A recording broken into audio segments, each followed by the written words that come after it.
morning, y'all. It's day 25 of the Winter Bulk at-home workout series. Now, if it's your first time here, welcome. In this series, we've been doing a bunch of at-home workouts to transform my body at home.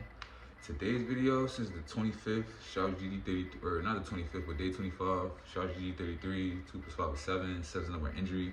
It's not really the best day to work out, more of a good day to stretch, work your mind. It's also March 1st, so some people call that the first day of spring. First day of spring doesn't really start till March 19th, I think. So in 19 days, instead of the winter bulk, it's gonna be the spring bulk. But yeah, y'all, last night I was hooping. I got those clips coming your way. I'm gonna edit a couple different videos. And since, I woke up a little late and shit, I just wanted to get right to it, make sure I stretch, foam roll, do some mobility, make sure that, I don't really have any pain or soreness from last night's session, feel me? Because like I said, as a hooper, our bodies take beatings on our knees and our back. So yeah, man, just gotta take care of yourself. I don't really got much else to say other than I didn't set anything up right now. My other phone's downstairs, so you're gonna have to give me a couple minutes to go get right. But yeah, yo, that's what we're doing right now. We're gonna foam roll, we're gonna stretch, we're gonna do some hip mobility, I'm gonna pull up the massage gun. And yeah, we're just doing recovery right now. That's how we're looking on March 1st.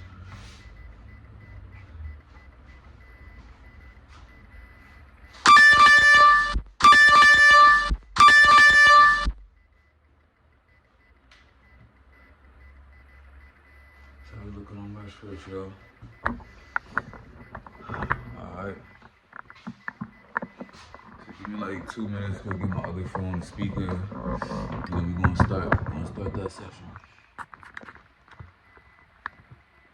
It's the uncut version, feel me?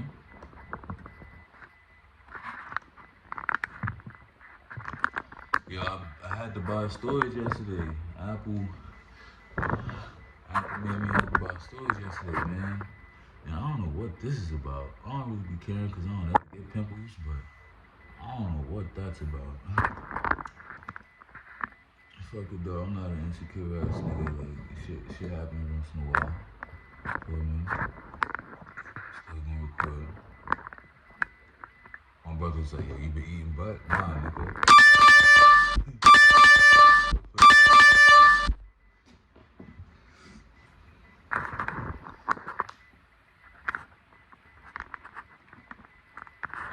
I'll be with y'all in like 2 minutes. Just gotta make sure this is good. I'll get my other phone.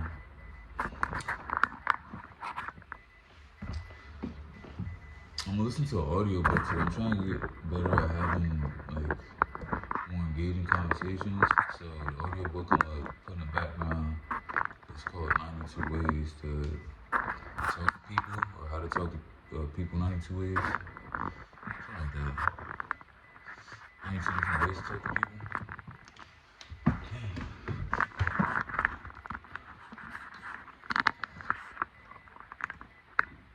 Yeah, y'all, communication is key. That's something I want to make sure that I'm going to lead at this month, being the first.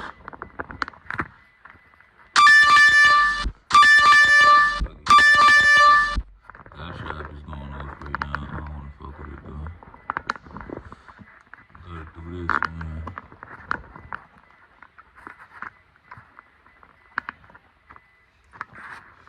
So this is why I try to set it before, so y'all don't, oh, boom. Boom, that's straight now. Alright, I'll be back in 2 minutes, y'all. Alright, so that last part cut because my storage is full. Even though I just bought storage yesterday, you gotta have storage on your phone. So I had to delete some videos. Everyday process, the content creator. But yeah, that's why I cut. I'm gonna just stitch those two parts together. I know I like to do an uncut version, but that's why I cut. And I might end up just doing another separate edited clip. But yeah, we just got everything set up, so. Okay.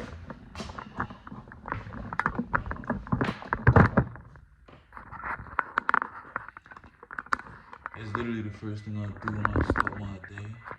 And then I have a great day. You feel me?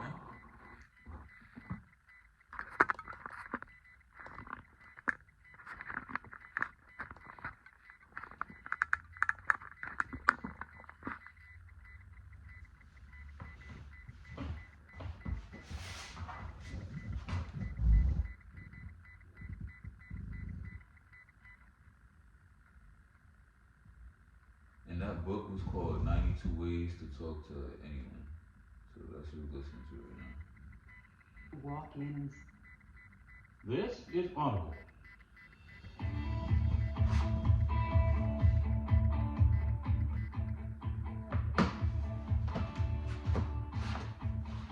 Brilliance Audio presents the unabridged recording of How to Talk to Anyone, 92 Little Tricks for Big Success in Relationships by Leo Lowndes, performed by Joyce Bean.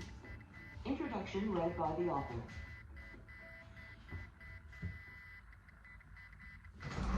There are two kinds of people in this life. Those who walk into a room and say, "Well, here I am," and those who walk in and say, "Ah, there you are." Introduction. How to get anything you want from anybody. Well, at least have the best crack at it. Have you ever admired those successful people who seem to have it all? You see them chatting confidently at business meetings or comfortably at social parties. They're the ones with the best jobs, the nicest spouses, the finest friends, the biggest bank accounts, or the most fashionable zip codes.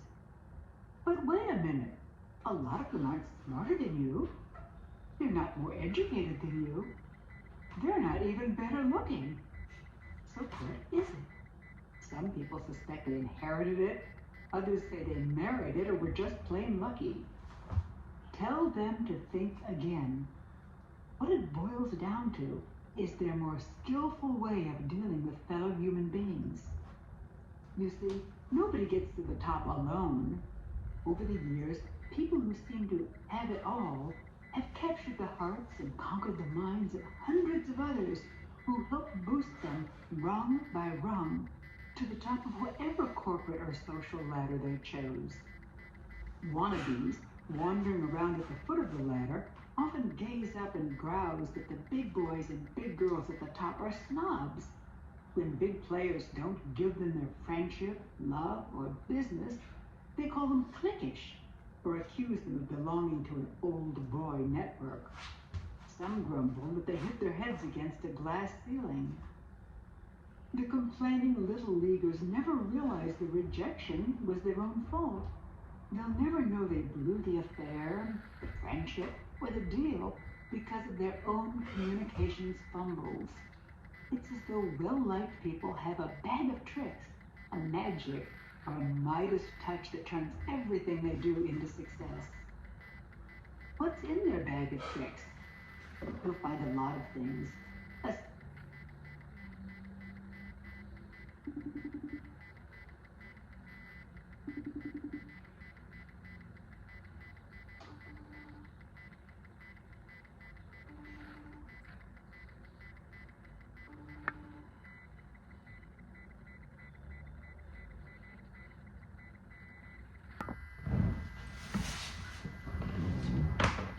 Alright, y'all, it keeps cutting because I was getting calls. It's a busy day. I also woke up late and I don't know where the time's going, yo. It's already 1:40. So I still gotta finish this and then continue my day. But yeah, this is the stitched together version of last video. So yeah, we're just gonna continue that.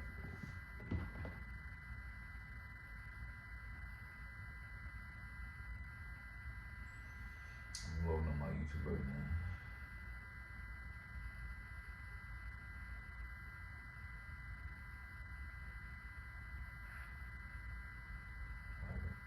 This is Audible.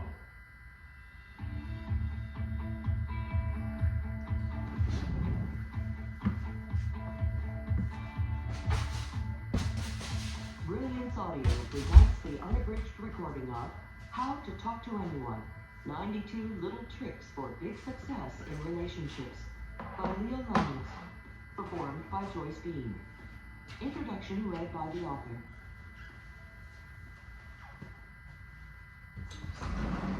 There are two kinds of people in this life. Those who walk into a room and say, "Well, here I am," and those who walk in and say, "Ah, there you are." Introduction. How to get anything you want from anybody. Well, at least have the best crack at it. Have you ever admired those successful people who seem to have it all? You see them chatting confidently at business meetings or comfortably at social parties. They're the ones with the best jobs, the nicest spouses, the finest friends, the biggest bank accounts, or the most fashionable zip codes. But wait a minute, a lot of them aren't smarter than you. They're not more educated than you. They're not even better looking. So what is it? Some people suspect they inherited it. Others say they married it or were just plain lucky. Tell them to think again. What it boils down to is their more skillful way of dealing with fellow human beings. You see, nobody gets to the top alone. Over the years, people who seem to have it all have captured the hearts and conquered the minds of hundreds of others who helped boost them rung by rung to the top of whatever corporate or social ladder they chose. Wannabes, wandering around at the foot of the ladder, often gaze up and grouse that the big boys and big girls at the top are snobs. When big players don't give them their friendship, love, or business, they call them cliquish or accuse them of belonging to an old boy network. Some grumble that they hit their heads against a glass ceiling. The complaining little leaguers never realize the rejection was their own fault. They'll never know they blew the affair, the friendship, or the deal because of their own communications fumbles. It's as though well-liked people have a bag of tricks, a magic, or a Midas touch that turns everything they do into success. What's in their bag of tricks? You'll find a lot of things.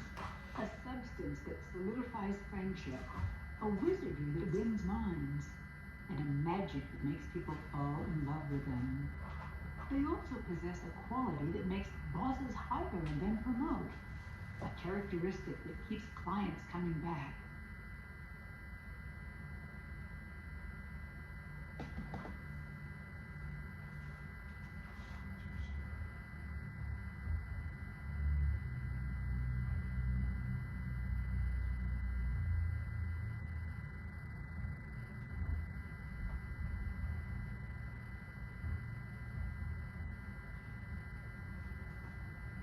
This is Audible.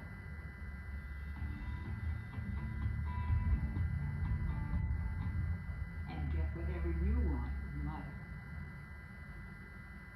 All the little tricks were a kind of magic that makes people fall in love with them. They also possess a quality that makes bosses hire and then promote, a characteristic that keeps clients.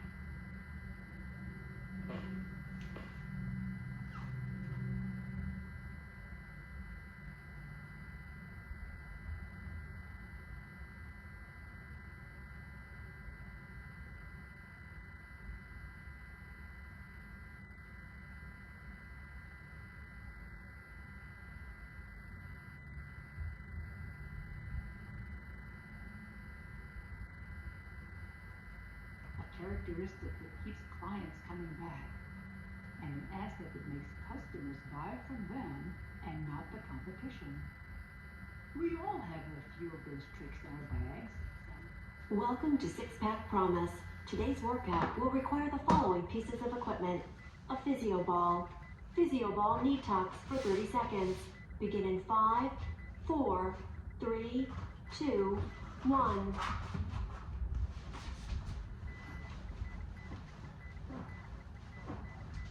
Well, listen to the audiobook and it stopped.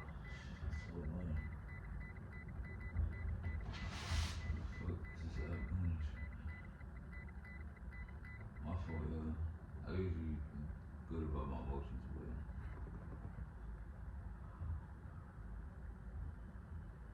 I don't know what's going on with this phone.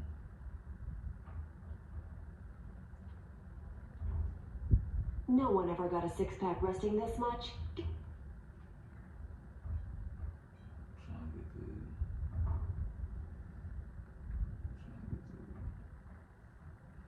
book I'm listening to play. I don't just have it on YouTube, but I guess I will.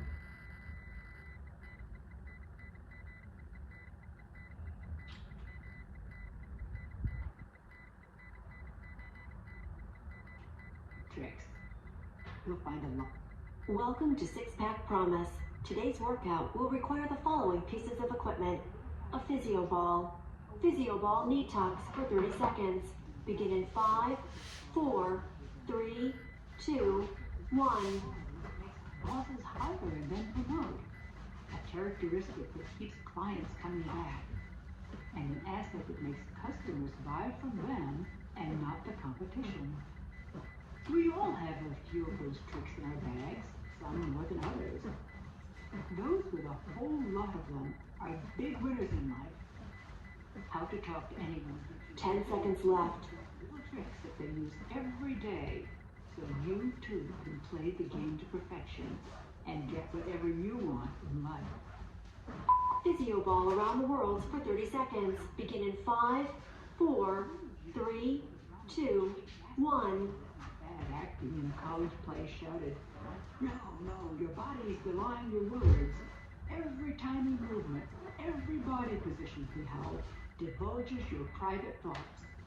Your face can make 7,000 different expressions, and each exposes precisely who you are and what you are thinking at any particular moment."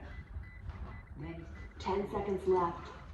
and your body, the way you move is your autobiography in motion. How right he was. Physio ball alternating toe touch for 60 seconds. Begin in 5, 4, 3, 2, 1. Dogs hear sounds our ears can't detect. Cats see shapes in the darkness that elude our eyes. And people make moves that are beneath human consciousness, but have tremendous power to attract or repel. Every smile, every frown, every syllable you utter, or every arbitrary choice of word that passes between your lips, can draw others toward you or make them want to run away. Men, did your gut feeling ever tell you to jump ship? 30 seconds left. Women, did your women's intuition make you accept or reject an offer?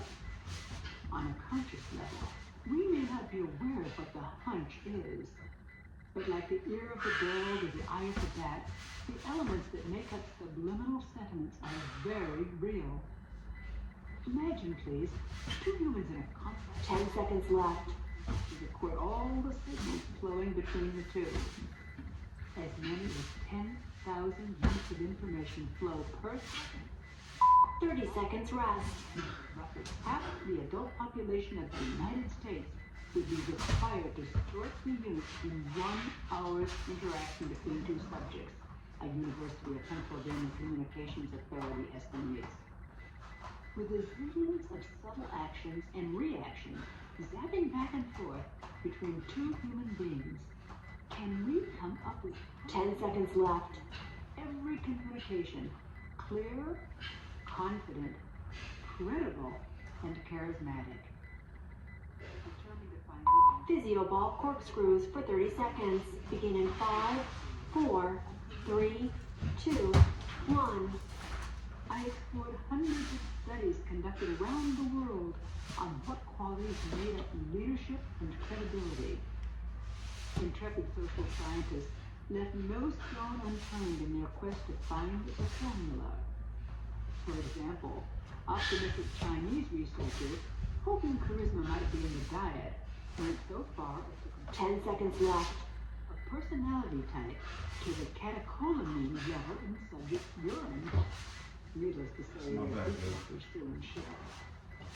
Physio ball levitation crunches for 30 seconds. Begin in 5, 4, 3, 2, 1. Confirmed Dale Carnegie's 1936 classic, How to Win Friends and Influence People. His wisdom for the ages said success lay in smiling, showing interest in other people, and making them feel good about themselves. That's no surprise, I thought. It's as true today as it was more than 70 years ago. 10 seconds left. And hundreds of others since have offered the same astute advice. Why do we need another book telling us how to win friends and influence people? Physio ball stirs for 30 seconds. Begin in 5, 4, 3, 2, 1. Chinese, but gave you no language lessons. Dale Carnegie and many communicational experts are like that sage. They tell us what to do, but not how to do it. In today's sophisticated world, it's not enough to say smile or give sincere compliments. Typical business people today see more subtleties in your smile. 10 seconds left. Compliment. Accomplished or attractive people are surrounded by smiling sycophants, feigning interest and fawning all over. Change directions in 5, 4, 3, 2, 1. Cash register keys. Women are wary of suitors saying, "You are beautiful," when the bedroom door is revealed. Reason 2. The world is a very different place than it was in 1936, and we need a new formula for success. To find it, I observed the superstars of today. I explored 10 seconds left. people to close the sale, speakers to convince, clergy to convert, performers to engross, sex symbols to seduce. Congratulations, you've completed today's workout. I found concrete building blocks to the elusive qualities that lead to their success. Then I broke.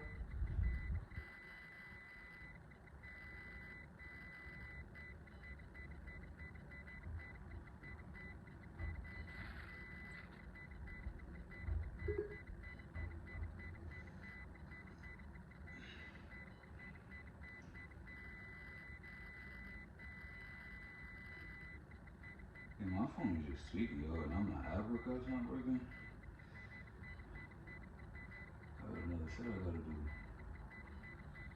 What's going on? Yeah, I got another set I gotta do. You gotta start working, man.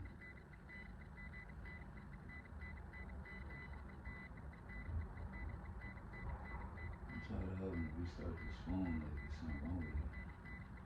I gotta be right back, yo.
My phone just keeps tweaking, y'all, but I just gotta fix.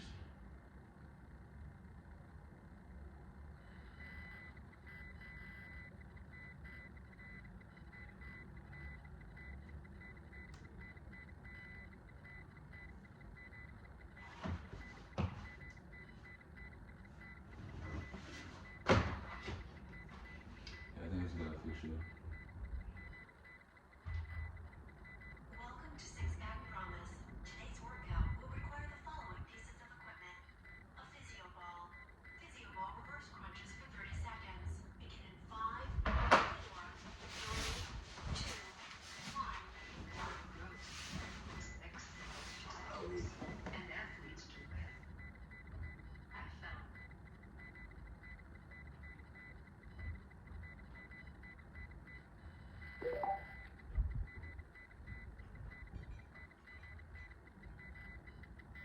PhysioBall reverse crunches for 30 seconds. Begin in 5, 4, 3, 2, 1. Welcome to Six Pack Promise. Today's workout will require the following pieces of equipment. A PhysioBall. PhysioBall reverse crunches for 30 seconds. Begin in 5, 4, 3, 2, 1. To convince, clergy to convert, performers to engross, sex symbols to seduce, and athletes to win. I found concrete building blocks to the elusive qualities that lead to their success. Then I broke them down into easily digestible, lose-you-can-use techniques. I gave each a name. 10 seconds left. You find yourself in a communications conundrum. As I developed the techniques, I began sharing them with audiences around the country. Bent knee windshield wipers for 60 seconds. Begin in 5, 4, 3, 2, 1. Companies enthusiastically offered their observations. When I was in the presence of the most successful and beloved leaders, I analyzed their body language and their facial expressions. I listened carefully to their casual conversations, their timing, and their choice of words. I watched as they dealt with their families, friends, associates, and adversaries. Every time I detected a little nip of magic in their communicating, I asked them to plug it out with tweezers and expose it to them. 30 seconds left. We analyzed it together, and then I turned it into an easy-to-do little trick others could duplicate and profit from. My findings and the strokes of some of those very effective folks are in this book. Some are subtle, some are surprising, but all are achievable. 10 seconds left. Everyone from new acquaintances to family, friends, and business associates will happily open their hearts, homes, companies, and even PhysioBall ball passes for 30 seconds. Begin in 5, 4, 3, 2, 1. You will look back and see some very happy dippers smiling in your wake. Part 1. How to intrigue everyone without saying a word.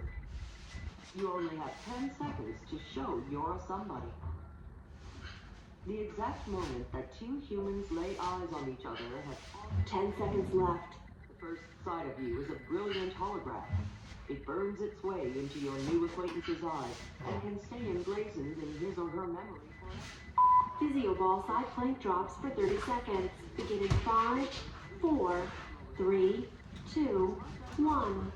An accomplished caricature artist who draws regularly for Forbes, Newsweek, Sports Illustrated, Rolling Stone, and other popular publications. Bob has a unique gift for capturing not only the physical appearance of his subjects, but for zeroing in on the essence of their personalities.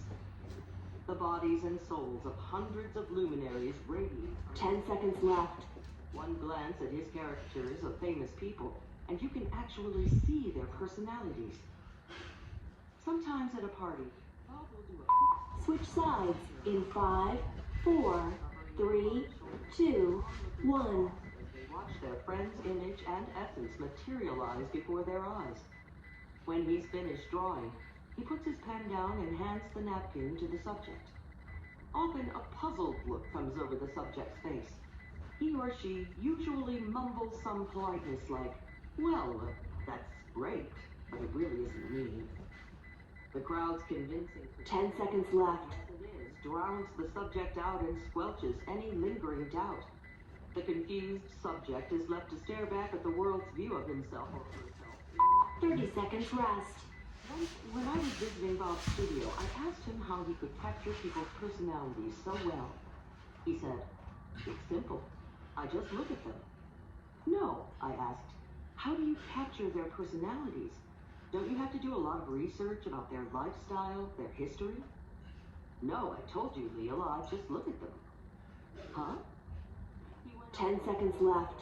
Almost every facet of people's personalities is evident from their appearance, their posture, the way they move. For instance, he said, PhysioBall wall plant crunches for 60 seconds. Begin in 5, 4, 3, 2, 1. Presidential body parts. Here's the boyishness of Clinton, showing me his half smile. The awkwardness of the elder George Bush, pointing to his shoulder angle. The charm of Reagan, noting the ex-president's smiling eyes. The shiftiness of Nixon, pointing to the furtive tilt of his head. Digging a little deeper into his file, he pulled out Franklin Delano Roosevelt, and pointing to the nose high in the air, here's the pride of FDR. It's all in the face and the body. First impressions are 30 seconds left. because in our fast-paced information overload world of multiple stimuli bombarding us every second, people's heads are spinning. They must form quick judgments to make sense of the world and get on with what they have to do. So whenever people meet you, they take an instant mental snapshot. That image of you becomes the data they 10 seconds left. long time.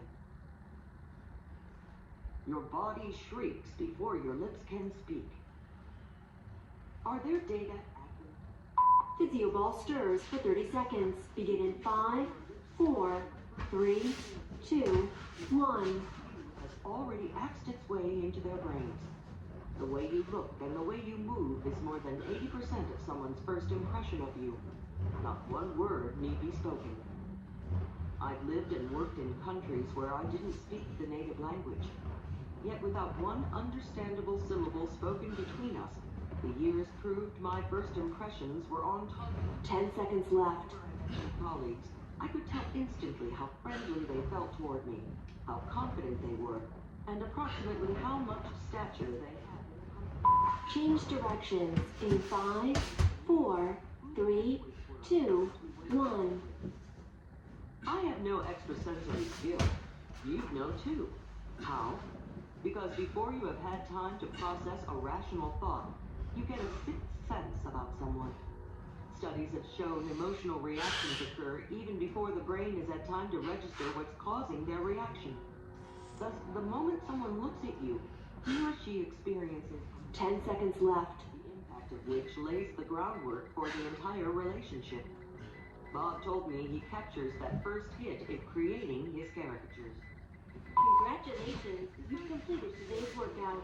For how to talk to anyone, I asked, Bob, if you wanted to portray somebody really cool,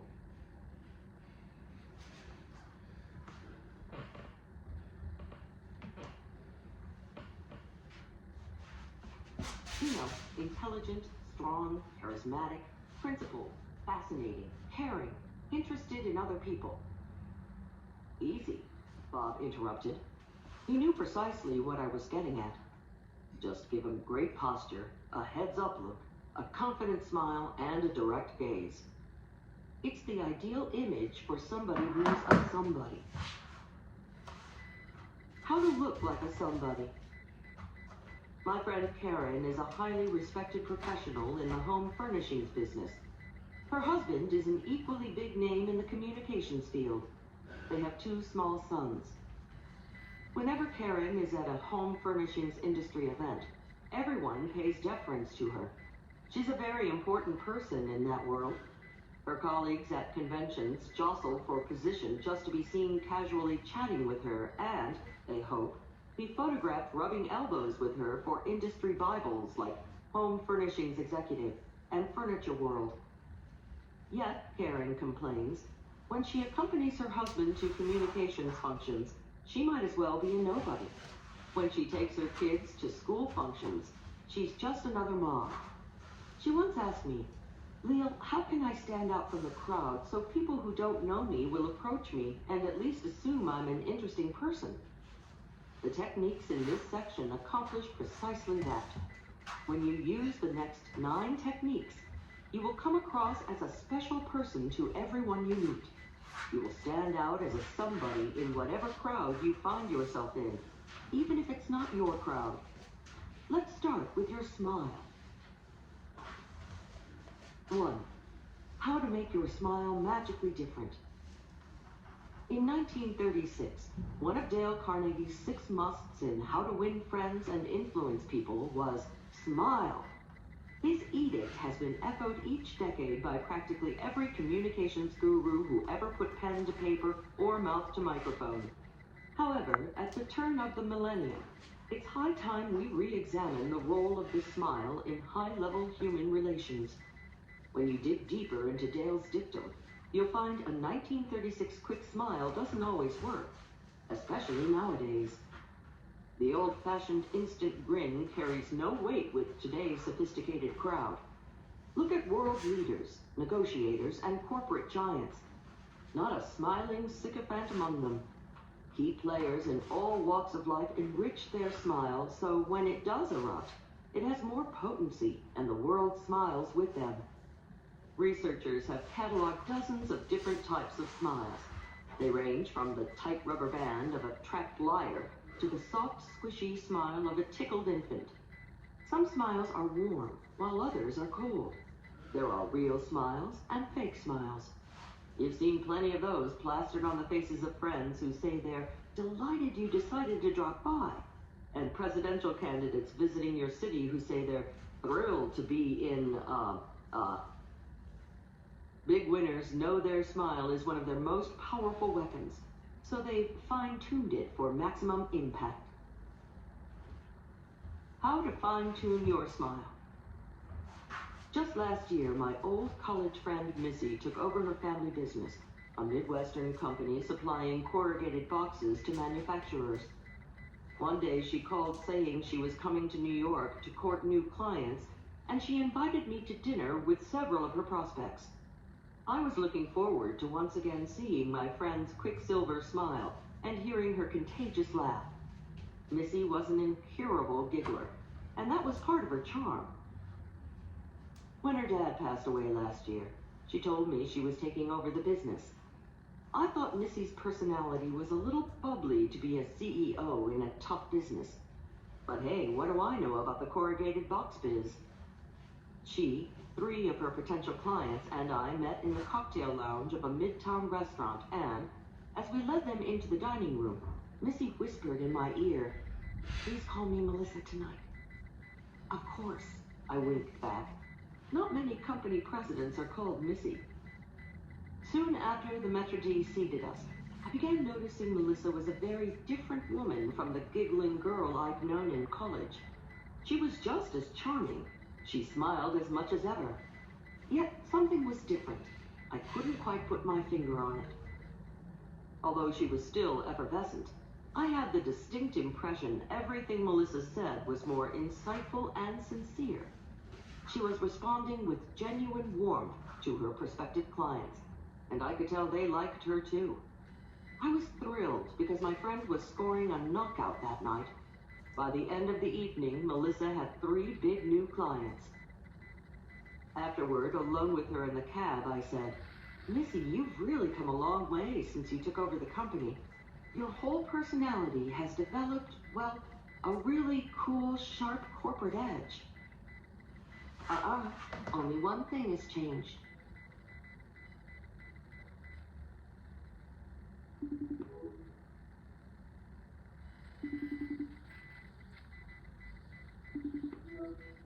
What's good? Yo, you still recording?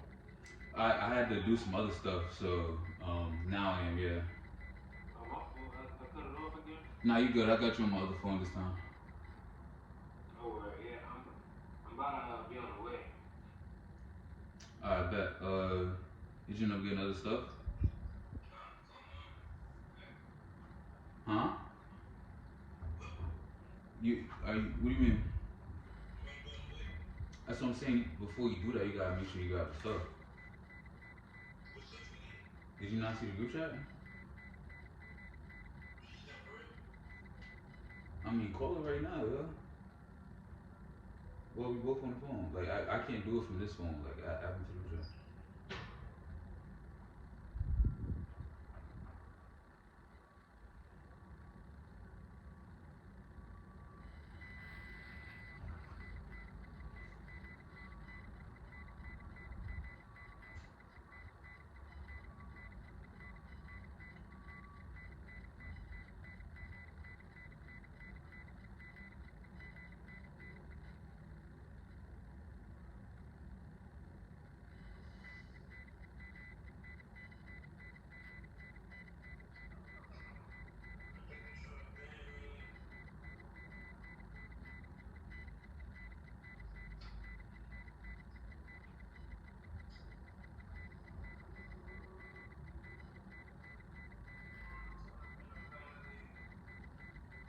So long. How you? You see the group chat?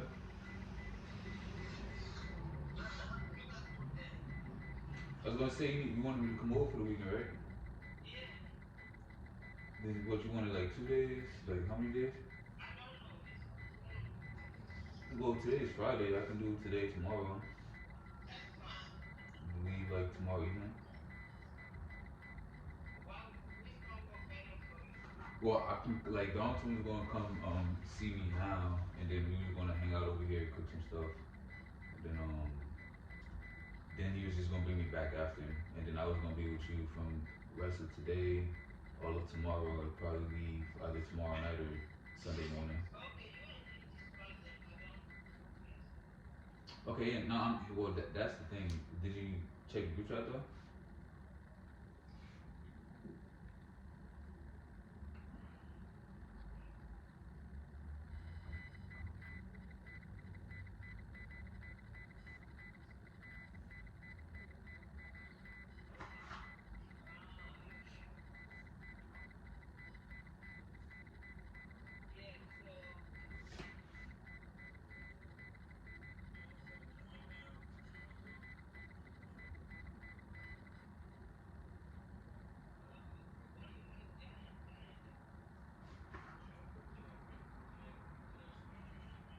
Yeah, there's a Spanish spot that's by me that's not too expensive.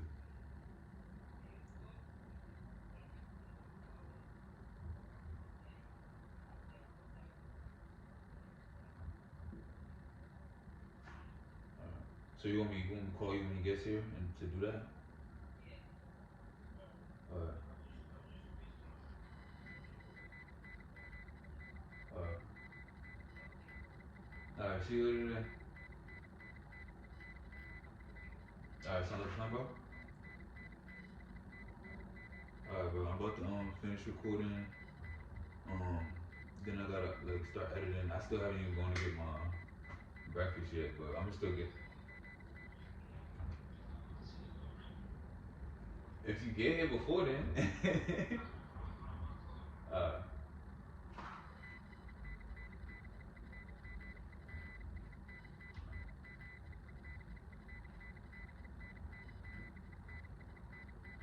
She said, "What's that?" "My smile," she said. "Your what?" I asked incredulously. "My smile." Hadn't heard her. You see, she said, with a distant look coming into her eyes. When Dad got sick and knew in a few years I'd have to take over the business, he sat me down and had a life-changing conversation with me. I'll never forget his words. Dad said, "Missy, honey, remember that old song, 'I love ya, honey, but your feet's too big'? Well, if you're gonna make it big in the box business, let me say, 'I love ya, honey, but your smile's too quick.'" He then brought out a yellowed newspaper article quoting a study he'd been saving to show me when the time was right. It concerned women in business. The study showed women who were slower to smile in corporate life were perceived as more credible. As Missy talked, I began to think about history-making women like Margaret Thatcher, Indira Gandhi, Golda Meir, Madeleine Albright, and other powerful women of their ilk. Not one was known for her quick smile. Missy continued. The study went on to say a big warm smile is an asset, but only when it comes a little slower, because then it has more credibility. From that moment on, Missy explained, she gave clients and business associates her big smile. However, she trained her lips to erupt more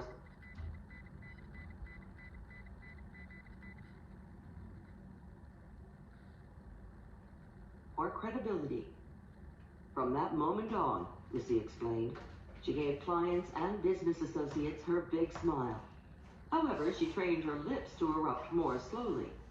Thus, her smile appeared more sincere and personalized for the recipient. That was it. Missy's slower smile gave her personality a richer, deeper, more sincere cachet. Though the delay was less than a second, the recipients of her big, beautiful smile felt it was special and just for them. I decided to do more research on the smile. When you're in the market for shoes, you begin to look at everyone's feet. When you decide to change your hairstyle, you look at everyone's haircut. Well, for several months, I became a steady smile watcher. I watched smiles on the street. I watched smiles on TV. I watched the smiles of politicians, the clergy, corporate giants, and world leaders. My findings? Amid the sea of flashing teeth and parting lips, I discovered that people perceived to have the most credibility and integrity were just ever so slower to smile. Then, when they did, their smiles seemed to seep into every crevice of their faces and envelop them like a slow flood. Thus, I call the following technique the flooding smile. Technique number 1, the flooding smile. Don't flash an immediate smile when you greet someone, as though anyone who walked into your line of sight would be the beneficiary. Instead, look at the other person's face for a second. Pause. Soak in their persona. Then let a big, warm, responsive smile flood over your face and overflow into your eyes. It will engulf the recipient like a warm wave. The split-second delay convinces people your flooding smile is genuine and only for them.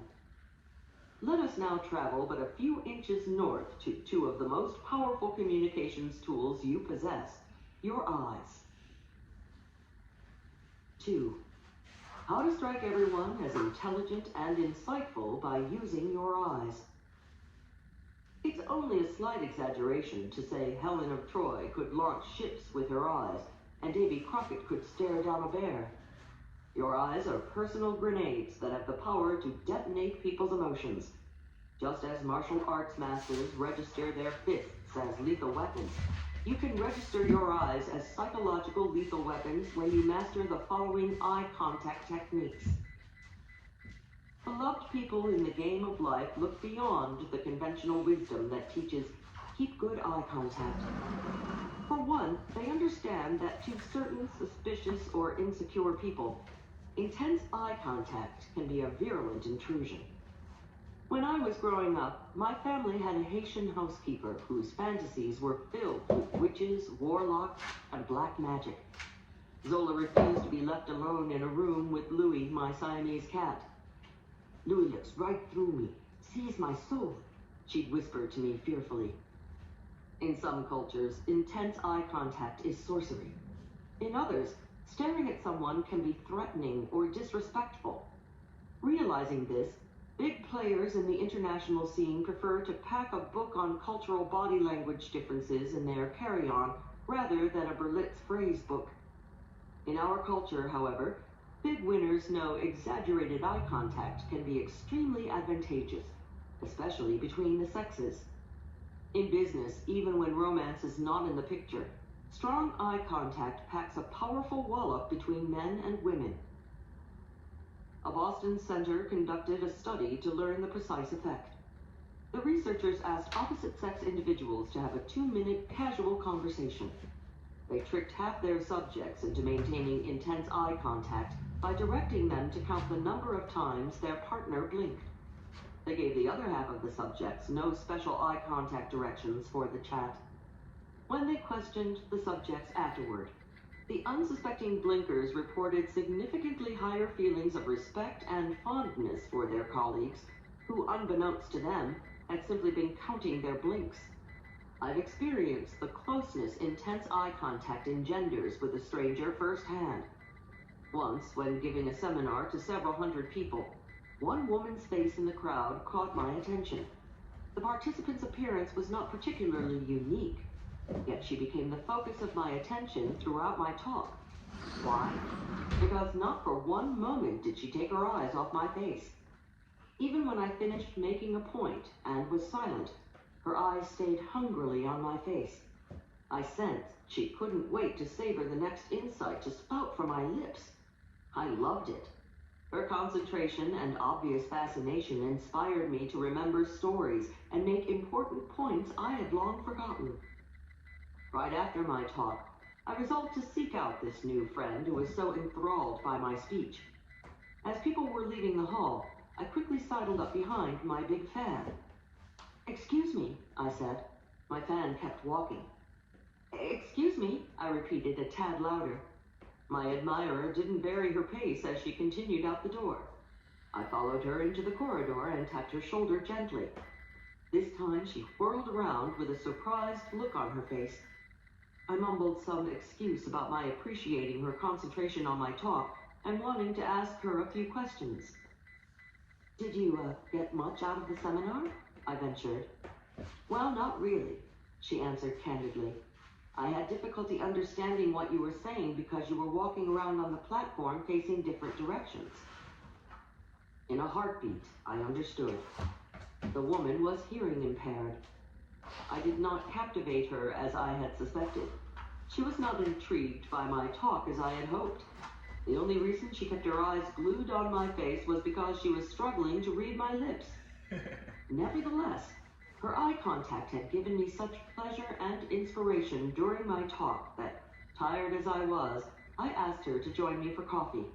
I spent the next hour recapping my entire seminar just for her. Powerful stuff, this eye contact.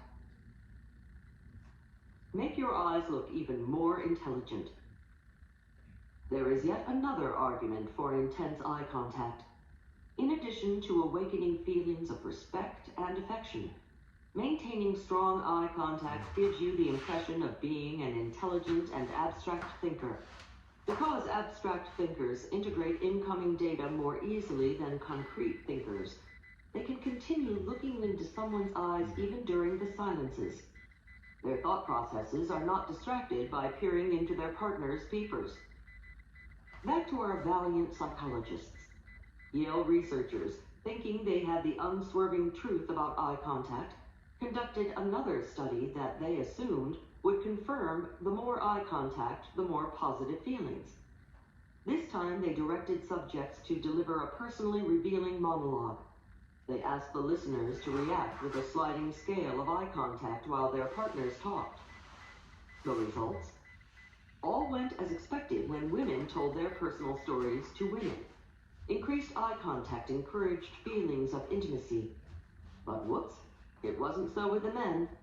Some men felt hostile when stared at too long by another man. Other men felt threatened. Some few even suspected their partner was more interested than he should be and wanted to slug him. Your partner's emotional reaction to your profound gaze has a biological base.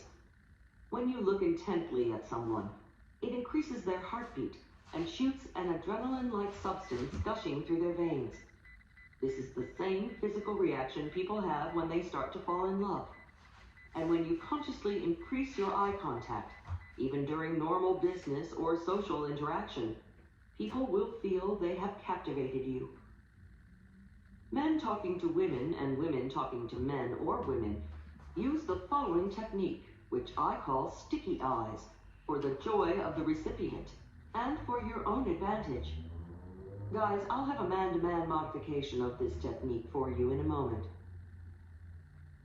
Technique number 2, sticky eyes. Pretend your eyes are glued to your conversation partners with sticky warm taffy. Don't break eye contact even after he or she has finished speaking. When you must look away, do it ever so slowly, reluctantly, stretching the gooey taffy until the tiny string finally breaks. What about guys' eyes? Now, gentlemen, when talking to men, you too can use sticky eyes. Just make them a little less sticky when discussing personal matters with other men, lest your listener feel threatened or misinterpret your intentions. But do increase your eye contact slightly more than normal with men on day-to-day communications, and a lot more when talking to women. It broadcasts a visceral message of comprehension and respect. I have a friend, Sammy, a salesman who unwittingly comes across as an arrogant chap. He doesn't mean to, but sometimes his brusque manner makes it look like he's running roughshod over people's feelings.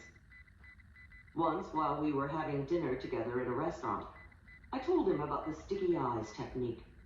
I guess he took it to heart. When the waiter came over, Sammy, uncharacteristically, instead of bluntly blurting out his order with his nose in the menu, looked at the waiter. He smiled, gave his order for the appetizer, and kept his eyes on the waiters for an extra second before looking down again at the menu to choose the main dish. I can't tell you how different Sammy seemed to me just then. He came across as a sensitive and caring man, and all it took was 2 extra seconds of eye contact. I saw the effect it had on the waiter, too. We received exceptionally gracious service the rest of the evening.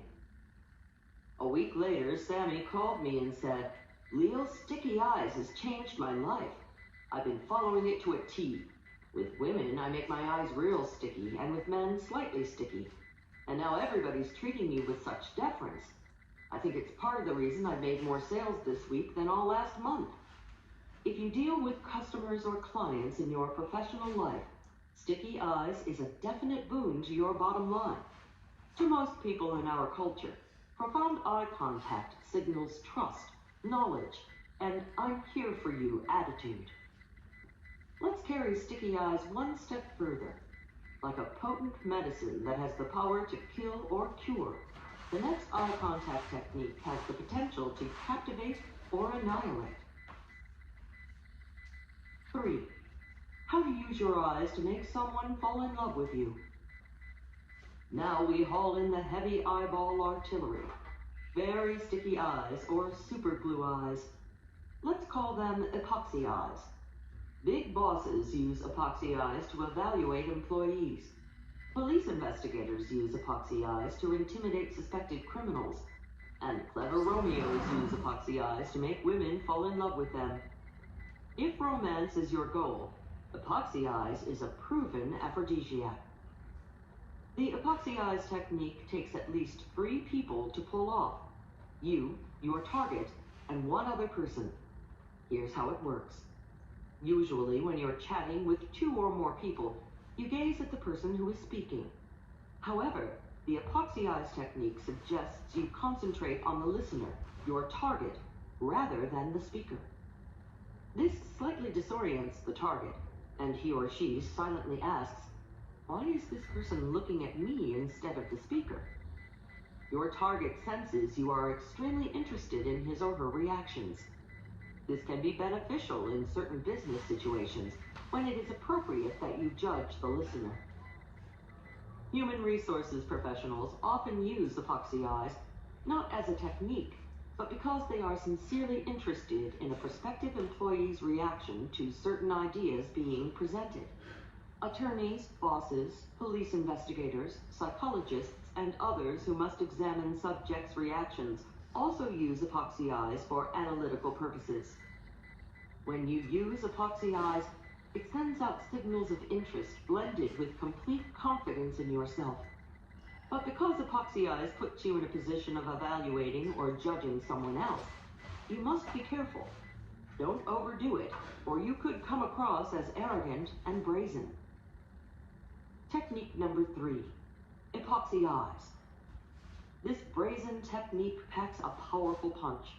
Watch your target person even when someone else is talking. No matter who is speaking, keep looking at the man or woman you want to impact. Sometimes using full epoxy eyes is too potent, so here is a gentler yet effective form. Watch the speaker, but let your glance bounce to your target each time the speaker finishes a point. This way, Mr. or Ms. Target still feels you are intrigued by his or her reactions, yet there is relief from the intensity.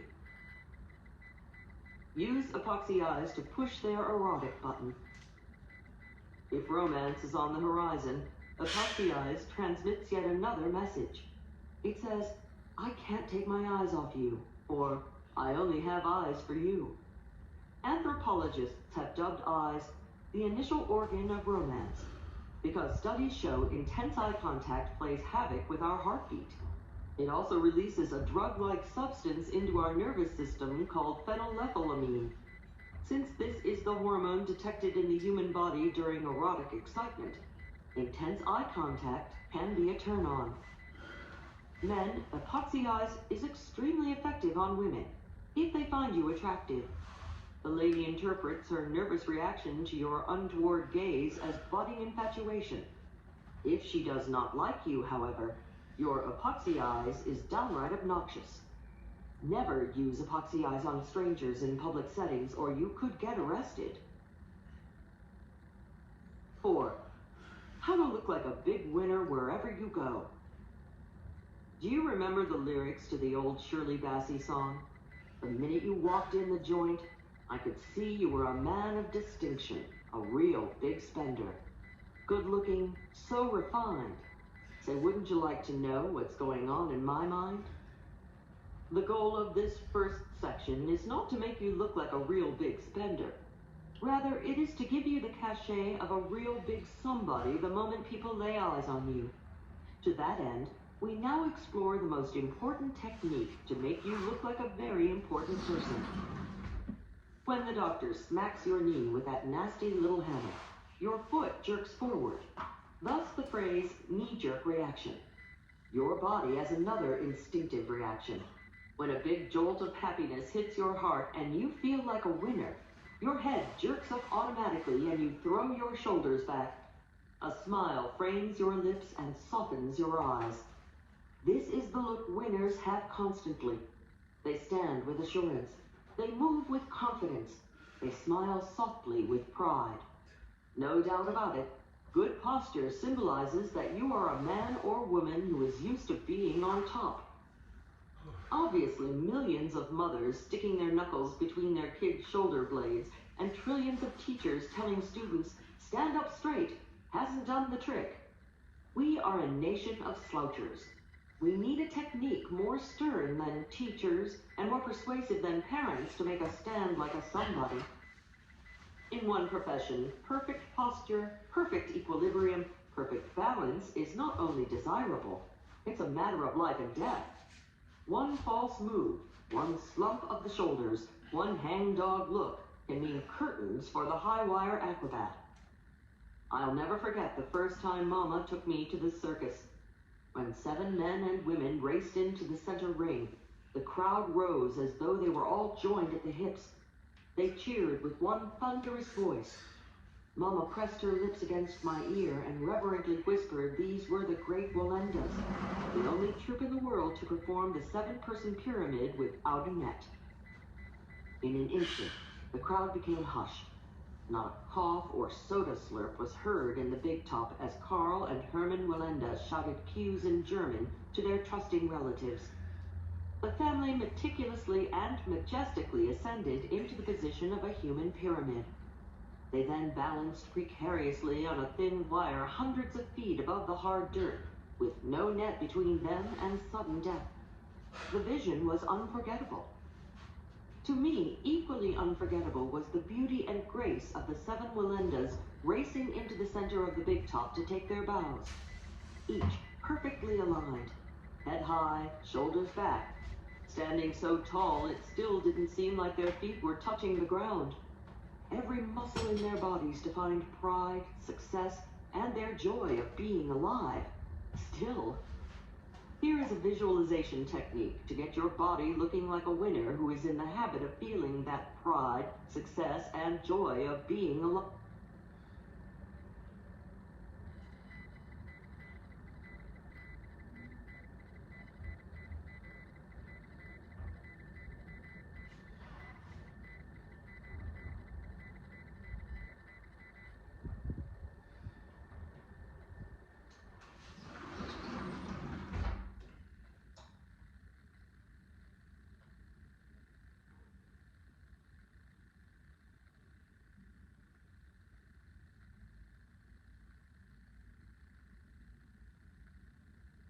Of being alive. Your posture is your biggest success barometer. Imagine you are a world-renowned acrobat, master of the Iron Jaw Act, waiting in the wings of the Ringling Brothers and Barnum and Bailey Circus. Soon you will dart into the center ring to captivate the crowd with the precision and balance of your body. Before walking through any door,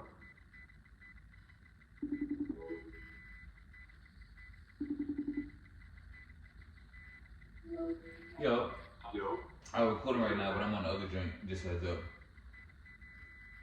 what's good, bro? How you feeling? I'm great. Did you hear it up? Like you about to be in a vlog if you don't mind. You got your phone back? Nah, you know, I got two phones type shit. So you know, one's just like one's in service, but the other one I just is that like I use it as a recording device. I could have sworn. So how did somebody text us through your old number?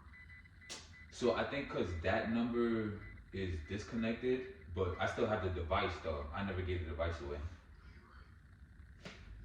Well, I had a question for you. I'm about to ask you in just a moment. I bet. It's about wholesale. Oh yeah, that's cool, bro. Good. I'm uploading last night's clips too. The run I'm doing. So right now I uploaded the full uncut video. So The whole run. yeah, the whole run, and I'm gonna cut it up. But yeah, I'm finishing this up. Nah, word, bro. That was a good ass game. I ain't gonna lie, that shit was fun. I could have did better. Nah, I hear that. I mean, I think. Nah, bro, I can't even complain. Feel me? We just got. No, you're not even doing shit. What? Like, you feel me? I was feeling good yesterday. Like, That first game, you brought us back. what? We just couldn't. The next week's team won, bro. I'm saying. But, nah, I like that though. I think what it was the gym. Like when I'm in a really nice gym, yo, it's just I feel like I'm working out. You feel me? So, nigga just going to work. But. Alright, so question I had, because I was watching one of the Rick's videos, Yeah. and there's something he said that confused me. Okay. In one of the steps in the wholesaling process, step 4 was drop deposit and contract off to title company. What do they mean by deposit? That remember the EMD? EMD, the earnest money deposit? Yeah, that's what it's talking about. What's that? So EMD it's like a good faith deposit. Basically, it's a way to keep a paper trail of the whole transaction, right? So I mean, anybody can go and anybody sign something, and that just be that. But to make sure everything's like official, you need like to put a certain deposit down, and then have the title company like get that deposit. You feel me? So it's called the EMD. Is it gonna be from us or the buyer? So yeah, the initial like between us and the seller, that's our deposit. So usually, I mean, it could be as little as $1, but I mean, for somebody to take you serious, it'll have to be like between 100 to 500. But yeah, that's I'm still a little confused of what it's for. what it's for. So it's okay. All right. So here, so the title company, right? When they're doing their stuff, like even though the title company works with us, like they still have to get paid some way, shape, or form. And like how they get paid is through title insurance, right? So before they get the chance to sell the title insurance to the end property owner, or like the buyer, they're still doing work for us. Like they're pulling title, they're like seeing if there's any liens on the house. There's a lot of files and stuff that like on their end it costs money to do. So I think the fees between that are usually like 200 to 300. So like that's what that EMD technically covers. You know, I mean, you could look at it like that, but really the EMD is also just to like keep a paper trail. Yeah, like I know I said the same thing twice, but like I don't know. Can you explain that? Explain paper trail. Oh, okay, I bet. Yeah, let me. If you're busy right now, if you're filming your video, can you get into this at another time? Yeah, cause this fake about to be in the vlog. I ain't mind because it's an uncut vlog, but yeah, definitely. I'm gonna be free in like an hour if you wanna hit me then, and then we can chop it up. Alright, bro, talk soon.